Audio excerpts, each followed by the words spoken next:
versos 26 e 27, diz assim: darei a vocês um coração novo e porei um espírito novo em vocês. E eu, o Senhor, tirarei de vocês o coração de pedra e lhes darei um coração de carne.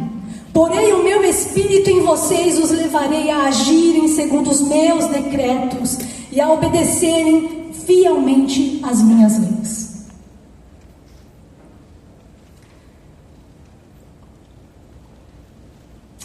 Sabe, um problema de quando nós somos quebrados, eu quero dizer, nós nos frustramos com algumas coisas, é que o nosso coração muitas vezes se fecha. E quando há uma frustração que acontece no meio do processo, aquilo que eu esperava não foi, aquilo que era também não foi, a gente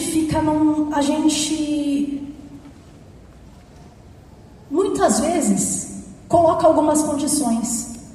Para que algumas coisas se realizem, a gente coloca algumas condições. Talvez a condição da restauração de um relacionamento, talvez a condição da restauração de uma cura, talvez até a condição para que você se renda ao Senhor, para que você tenha a disponibilidade de saber que não há vergonha quando nos humilhamos na presença do Pai.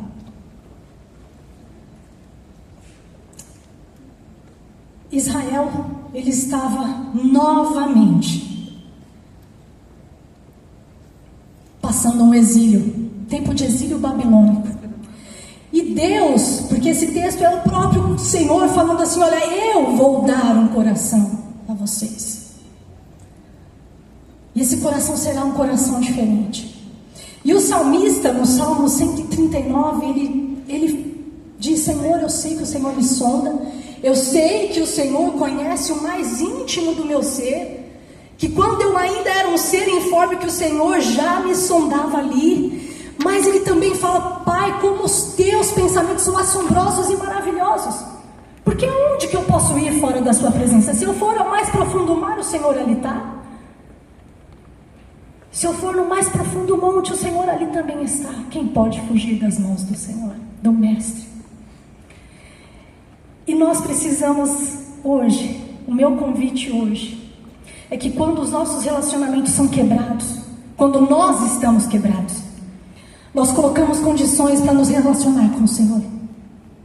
E hoje nós precisamos render essas condições aos pés da cruz. Num relacionamento conjugal, qual é a condição? A gente normalmente espera que para voltar a ser como era antes, olha, é o seguinte, então você vai mudar o seu comportamento. Eu vou esperar que você faça isso daqui para frente. A gente coloca lá umas condições, não é mesmo? Mas o salmista no Salmo 139, ele também encerra esse texto fazendo uma oração e um pedido: Senhor, examine meu coração. Revele a mim tudo que eu não consigo ver, tudo que eu não consigo ainda entender, tudo que ainda está fora do lugar. Traga para a essência do lugar que é teu. E nessa tarde, o nosso desafio é justamente entender o que é esse resgate. Israel é o povo eleito, mas tinha um problema. Eles haviam abandonado a Deus. Eles não mais estavam seguindo e nem obedecendo ao Senhor. E o Senhor, quando faz esse pronunciamento, olha, vocês querem saber? Eu não posso mais depender da vontade de vocês. Eu preciso intervir. Vocês não sabem para onde vocês estão indo. Eu preciso conduzir vocês, o meu povo, para que vocês sejam restaurados. Então, quer saber? Eu mesmo, o Senhor, eu vou fazer um convite para vocês, para que o meu nome seja santificado. Eu mesmo, o Senhor, eu vou retirar esse coração de pedra. Então, esse texto é um pronunciamento de Deus sobre a nova aliança, da restauração que nós precisamos viver diariamente com o Pai. Uma restauração que é do nosso relacionamento com Cristo, mas é também da forma como nós, como os filhos, na presença do Senhor, na presença do Mestre.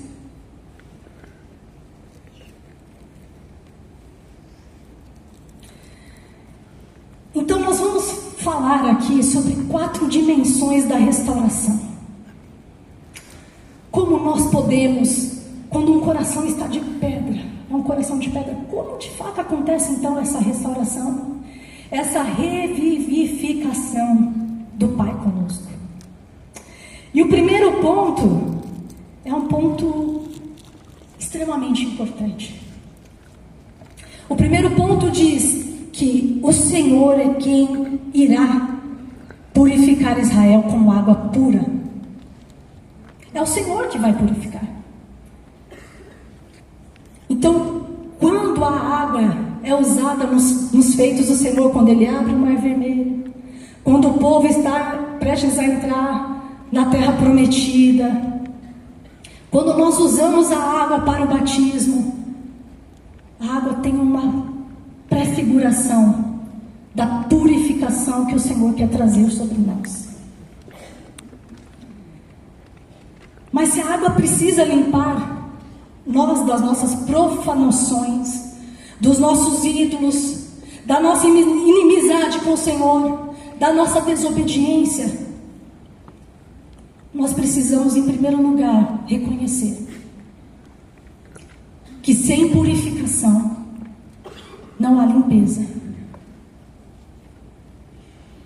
E essa limpeza não acontece por força, é pelo Espírito. É pelo Espírito que convence, que nos molda, que nos revela tudo aquilo que ainda precisa ser curado e transformado.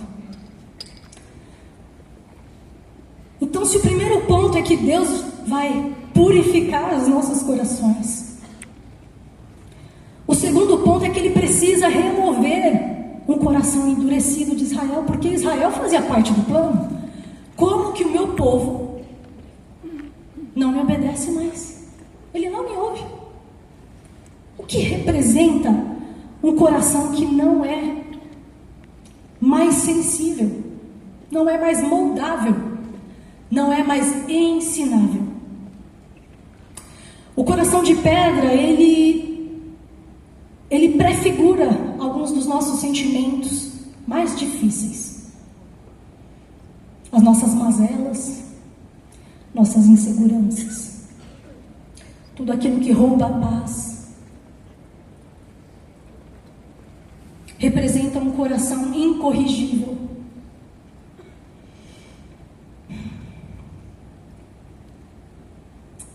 Um coração obstinado. Mas principalmente um coração que não mais ouve a Deus. Não mais ouve. Então, como a condição para que Deus, então, consiga atingir o seu alvo? É não mais, eu vou depender do que você vai fazer. Eu vou depender da sua boa vontade. Como foi feito inúmeras vezes através dos feitos. Israel não ouvia. Israel sempre vacilava. Nesse momento Deus está falando, já a única solução é o seguinte: eu vou ter que transplantar você. O que há dentro de você não cabe mais. Não atrai mais a minha presença. Você se esqueceu. Mas filha, não tem problema. Eu vou te transplantar. Eu vou arrancar esse coração de carne, de pedra. E eu mesmo vou me comprometer com o seu coração. O Senhor assume a posição de não mais nos deixar à mercê das nossas próprias vontades. E quando a gente fala de vontade, eu não consigo expressar um melhor exemplo, porque não há o melhor exemplo, a não ser Ele. Jesus, no início da sua caminhada, de tudo que o Pai ainda iria fazer aqui, do Filho iria fazer aqui em nosso meio, o pão descido do céu, quando Ele está ali, encerrando o momento da tentação, Ele nos dá uma aula sobre o que é se render à vontade do Pai.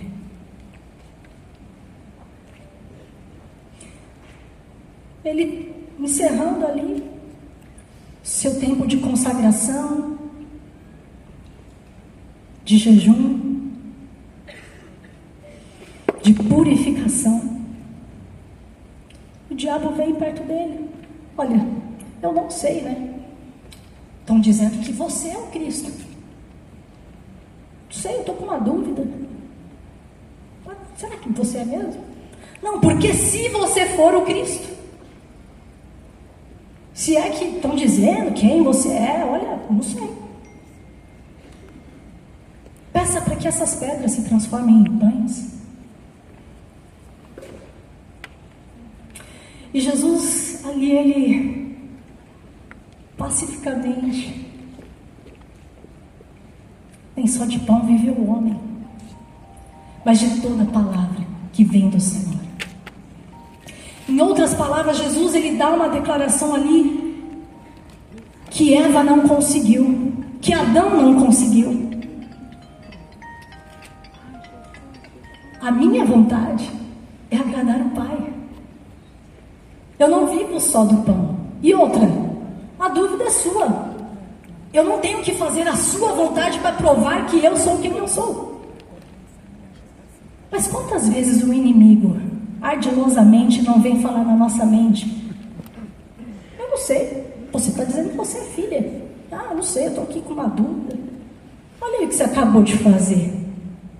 Será que você é filha?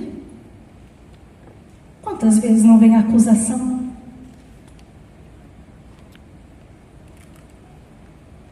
Mas o nosso padrão e referência não é mais nosso. Não são as nossas faltas. É o poder de Cristo que foi redimido e que nos buscou para trazer novamente até a presença do Pai. É um coração regenerado. Aí, segundo teste, o inimigo, então, não satisfeito. Ah, não sei, né? Então, você que falou que a sua referência é fazer a vontade do Pai. Ah, mas é o seguinte, ó, tá escrito, tá lá escrito. Ah, não foi eu que disse, foi a palavra, tá lá escrito. Não sei, não tenho nenhum compromisso com isso. Que aos teus anjos dará ordem ao teu respeito, para te guardarem. Então, se lança daqui. Você pode fazer isso. Você tem permissão, a palavra está falando.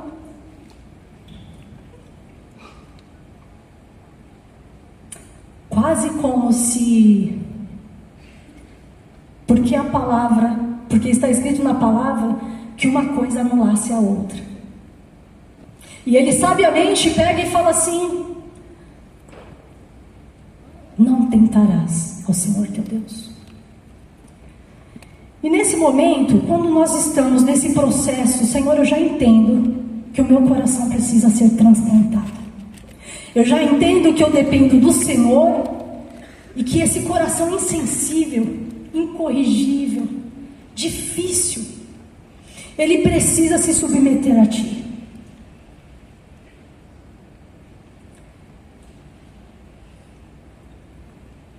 Quando um coração ele se torna endurecido, ao mesmo tempo ele se torna flexível para alguém que não é Cristo,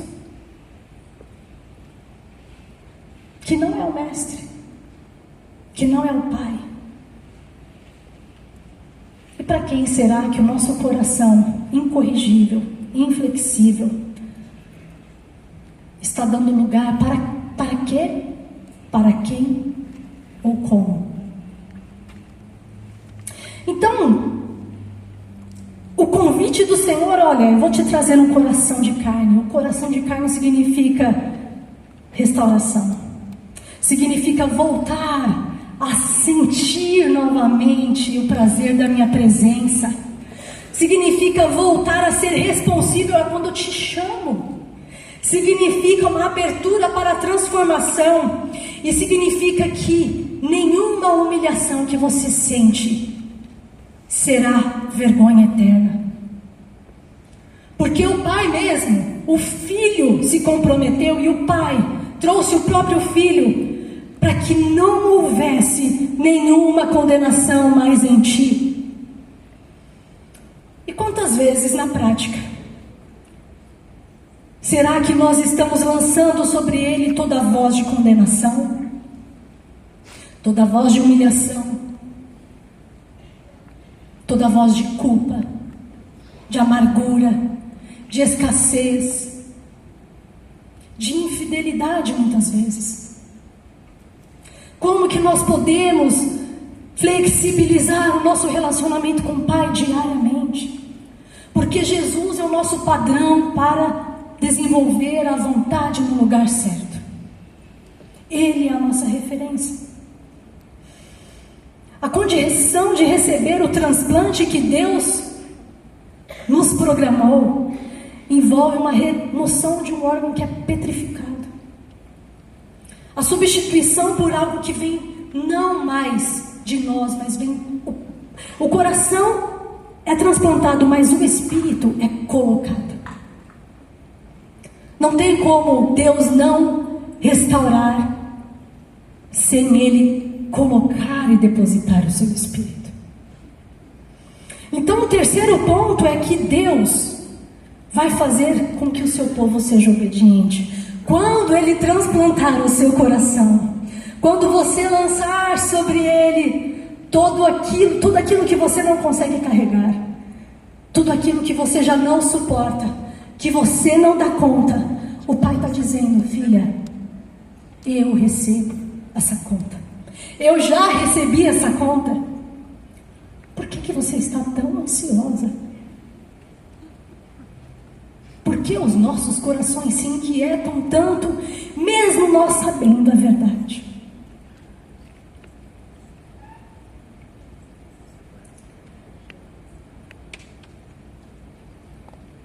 E o que é uma vida de obediência?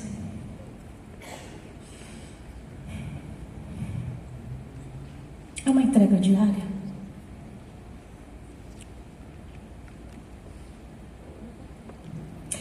É saber que o Senhor governa sim as nossas emoções. Ele governa os nossos pensamentos. Ele governa o nosso caráter. Ele governa o nosso futuro. Ele sempre governou lá atrás. Ele sempre governará. E você quer saber de uma coisa? Ele já venceu. Se você se baseia na confiança verdadeira que é do Pai,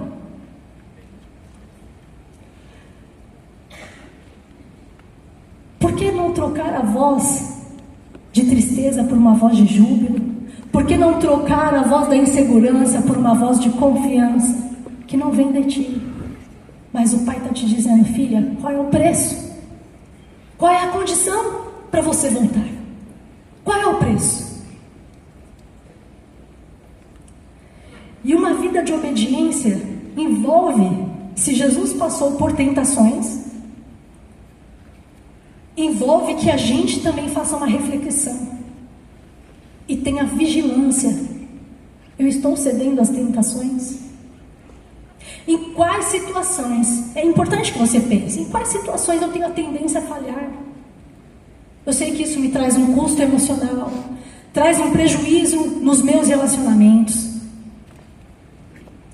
traz um dano sobre a minha vida, a qual eu não estou mais disposta a pagar. A vida de obediência é uma vida onde nós retornamos à mesa, retornamos à casa do Pai.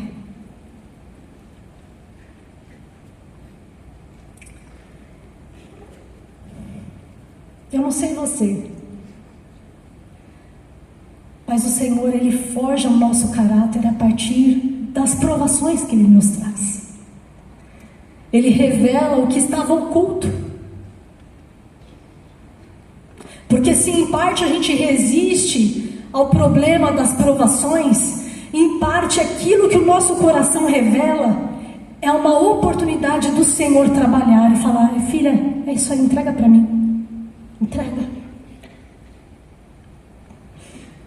Eu não estou disposto a te perder. E uma característica da obediência, que nós nos esquecemos, que aí entra o quarto ponto, é que Deus vai renovar, nessa promessa, Deus vai renovar a aliança com seu povo. Vendo vocês aqui, nossa, eu fico pensando: puxa, Senhor, é o teu povo que está aqui, são suas filhas que estão aqui. Deus não tem prazer com que nenhuma se perca.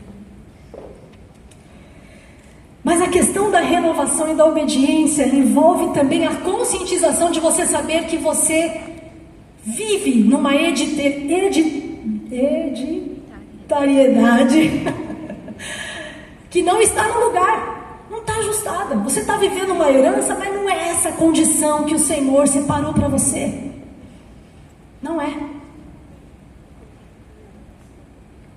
É como se você soubesse que você é filha, mas quando a gente vem a falhar, e eu sei que a gente vai falhar,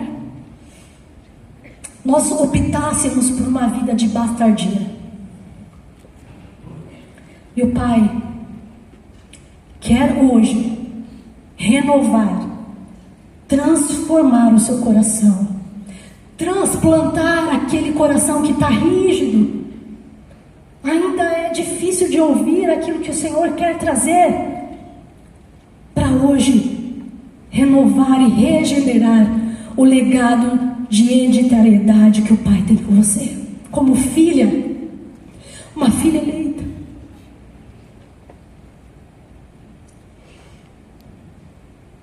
Talvez poucos de vocês não saibam.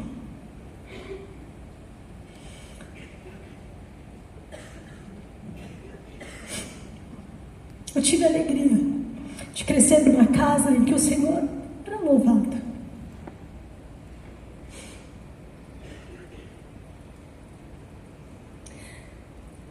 E eu adorava, dentro do meu conhecimento limitado. Mas eu tinha uma ausência tão grande de um pai. Eu lembro que uma das minhas orações, desde que eu tinha 8 anos, era: Senhor, me dá alguém para eu chamar de pai. Dentro da maturidade que eu tinha, me dá alguém para chamar de pai.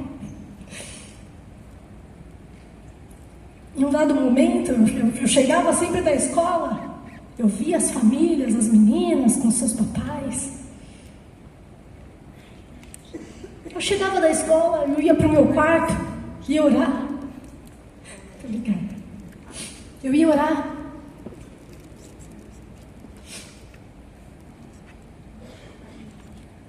Eu comecei a orar tanto que minha avó começou a se preocupar. Ela começou a se preocupar: não, mas essa menina está orando demais.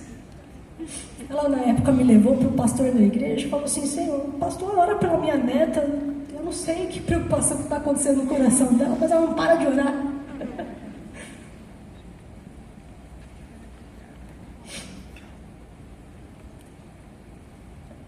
E quando a chave virou: mas peraí, estou orando para ter um pai. Uau, eu já tenho o melhor pai.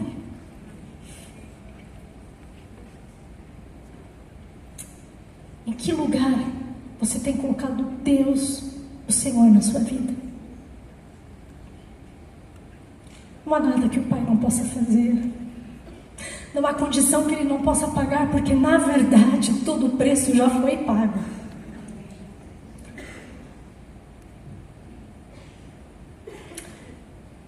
Ele não está disposto a te perder. Ele não está disposto a que você viva uma vida de escassez. Quando quanto Ele tem prazer. Olha, se ela olhasse para mim, uau, se ela tivesse o coração de carne, ela saberia que tudo aquilo que Ele entrega a mim, todo aquele que ama os meus mandamentos e o pratica, é isso que Jesus nos ensinou, para que o Pai seja glorificado, eu farei.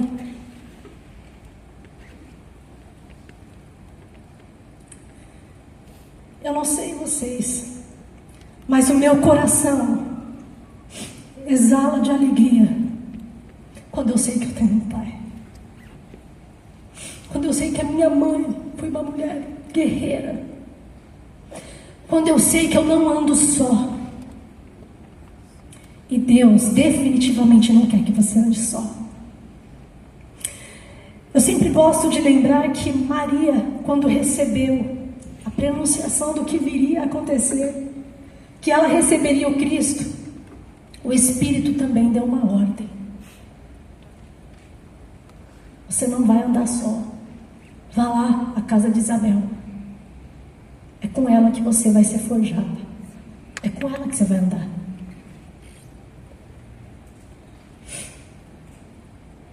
E muitas vezes nós ficamos muito presos, às vezes, aos nossos sentimentos, aos nossos isolamentos, e nos esquecemos que essa comunhão maravilhosa, que eu tenho certeza que você está sentada perto de alguma amiga, ou tem alguma amiga perdida aqui no nosso meio, não é?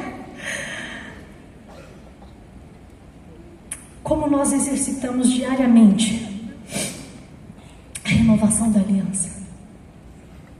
É olhando para o Pai, com toda certeza, mas é se enchendo do Espírito e tendo a consciência de não mais tentar a Deus. Deus não está disposto a te perder.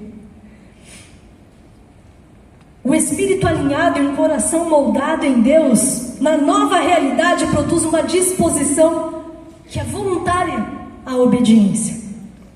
E o maior milagre de Deus não é mudar talvez as nossas circunstâncias, nossas vãs petições, mas definitivamente o maior milagre do Pai é mudar o nosso coração, é alinhar a vontade dEle, ao centro da vontade dEle.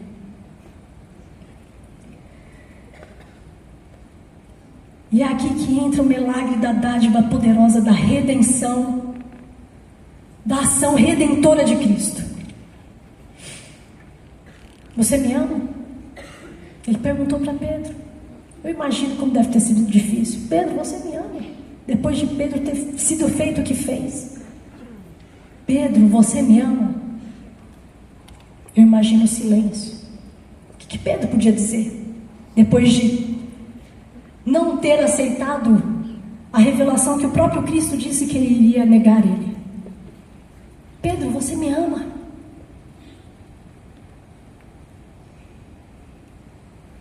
Apacenta as minhas ovelhas. Jesus está perguntando hoje para vocês, filhas, Joana, Raquel, Esther, você me ama? Maria, você me ama? Marta, você me ama? Cristiane, você me ama? Apacenta as minhas ovelhas.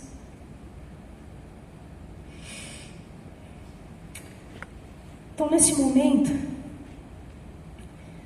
Deus quer nos convidar para a gente examinar o nosso coração. E eu queria te convidar a pegar esse coraçãozinho que está aí na sua mão.